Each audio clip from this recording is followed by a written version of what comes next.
Hi all, வணக்கம் and welcome to கோக்லா life. இன்றைக்கி வந்து நம்ம வீட்டில் வந்து சண்டே சமையல் தான் உங்கள் கூட ஷேர் பண்ணிக்க போகிறேன். வாங்க பார்க்கலாம். சண்டே அதுமா கிச்சன்லேருந்து நம்மளுக்கு லீவ் கிடச்சிச்சுப்பா. அம்மாவும் தங்கச்சியும் நான் தான் சமைக்கணும், நீ தான் சமைக்கணும் அப்படி சொல்லிட்டு 2 பேர் போராட்டமே பண்ணிட்டு இருந்தாங்க. நான் சமைச்சிக்கிறேன், நீ சமைச்சிரு அப்படின்னு. அதுக்கப்புறம் பார்த்தா தங்கச்சி வந்து பெரிய லிஸ்ட்டே வச்சுருந்தாங்க. பிரியாணியா, சிக்கன் 65யா, சிக்கன் தொக்கா, சிக்கன் அணியா, மிளகு வறுவலாம், அப்படி இப்படி சொல்லிட்டு என்னென்னவோ லிஸ்ட்டு ரொம்ப பெருசாக நீண்டுக்கிட்டே போச்சு. அது எல்லாத்துக்கும் முற்றுப்புள்ளி வைக்கிற மாதிரி அம்மா வச்சாங்க பாருங்கள் ஒரு செக்கு. தங்கச்சி சொல்லியிருந்தா, நீ வந்து எனக்கு சிக்கன்லாம் நல்லா கழுவி கொடுத்துரு, நான் உனக்கு எல்லாமே சமைச்சு கொடுக்குறேன் அப்படின்னா. நானும் சரி அப்படின்னு சொல்லிட்டு நம்ம சமைச்சு சாப்பிட்றத விட இன்னொருத்தவங்க செஞ்சு கொடுத்து நம்ம சாப்பிட்ற சுகமே தனி தானே.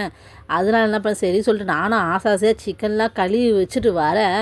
அதுக்குள்ளே அம்மா என்ன பண்ணாங்க, விறுவிறுன்னு போயிட்டு அவங்க சிக்கன் குழம்பு வைக்கிறேன்னு சொல்லிட்டு நிறைய சிக்கன் எடுத்து போட்டு குழம்பு வச்சுட்டாங்க. அதுக்கப்புறம் தங்கச்சி போய் பார்த்ததுக்கப்புறம் தான் தெரியுது சிக்கன் வந்து கொஞ்சம் கம்மியாக தான் இருந்துதான். வச்சுருக்கலாம் பிரியாணி, பட் இருந்தாலும் அந்த அம்மா என்னால் சமைக்க முடியாது, நீங்களே சமைச்சிக்கோங்க, என்னோடய மைண்டே அப்செட் அப்படி சொல்லிட்டு மேடம் வந்துட்டாங்க. மேடம்க்கு இதுதான் சாக்கு சொல்லிட்டு எஸ்கேப் ஆகிட்டாங்க. அப்புறம் என்ன சொன்னாங்க அம்மா, சரி நம்ம பிரியாணி செய்யலாம் அப்படின்னு சொல்லிட்டு, நீ வந்து எனக்கு தக்காளி வெங்காயம் புதினா இதெல்லாம் க்ளீன் பண்ணி கொடுத்துரு, அப்போ தான் பிரியாணி அப்படின்னு சொல்லிட்டாங்க. அடனே என்னடா பண்ணுறது அப்படின்னு யோசிச்சுக்கிட்டே இருந்தேன். அதுக்கப்புறம் என்னோடய மூடையை கசக்கி பிழிஞ்சு என்ன பண்ணேன், நான் வந்து தக்காளி வெங்காயம் கட் பண்ணி தரல, வேணா புதினா வந்து க்ளீன் பண்ணி தரேன் அப்படின்னா. சரி அதையாவது பண்ணித்தா அப்படின்னாங்க. அதுதான் உட்காந்து புதினா க்ளீன் பண்ணி தங்கச்சி, என்ன நீ வீடியோவை எடுக்கிற இரு நான் உன்னை டிஸ்டர்ப் பண்ணுறேன்னு சொல்லிட்டு அதுதான் ஸ்டார்டிங்கில் மேடம் வந்து பின்னாடி நின்றுட்டு இருந்தாங்க. அப்புறம் என்ன சொன்னாங்க, அம்மா நான் வந்து சிக்கன் பிரியாணியோ சிக்கன் குழம்பு வச்சுட்டேன், நீ வந்து சிக்கன் 65யும் ஆனியன் ரைத்தா மட்டும் நீ செஞ்சுக்கோ அப்படின்னாங்க.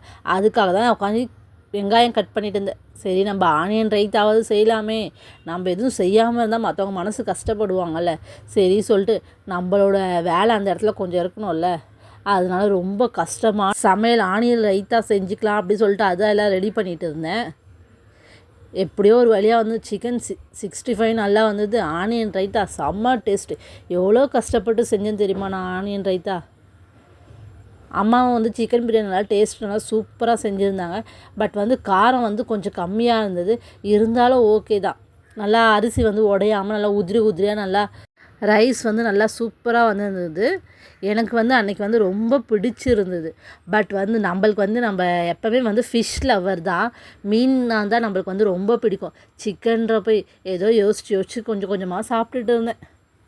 மீன் கொடுத்தா நான் ரொம்ப ஆசைப்பட்டு சாப்பிடுவேன், அதுதான் எனக்கு வந்து ரொம்பவே பிடிக்கும். சிக்கன்லாம் செகண்டரி தான், ஃபஸ்ட்டு நம்மளுக்கு எப்போவுமே மீன் தான். உங்களுக்கு மீன் பிடிக்குமா சிக்கன் பிடிக்குமா அப்படின்னு சொல்லிட்டு நம்ம கமெண்ட்டில் சொல்லுங்கள். ஓகே, இந்த வீடியோ உங்களுக்கு பிடிச்சா லைக் பண்ணுங்கள், மறக்காமல் நம்ம சேனலை சப்ஸ்கிரைப் பண்ணுங்கள்.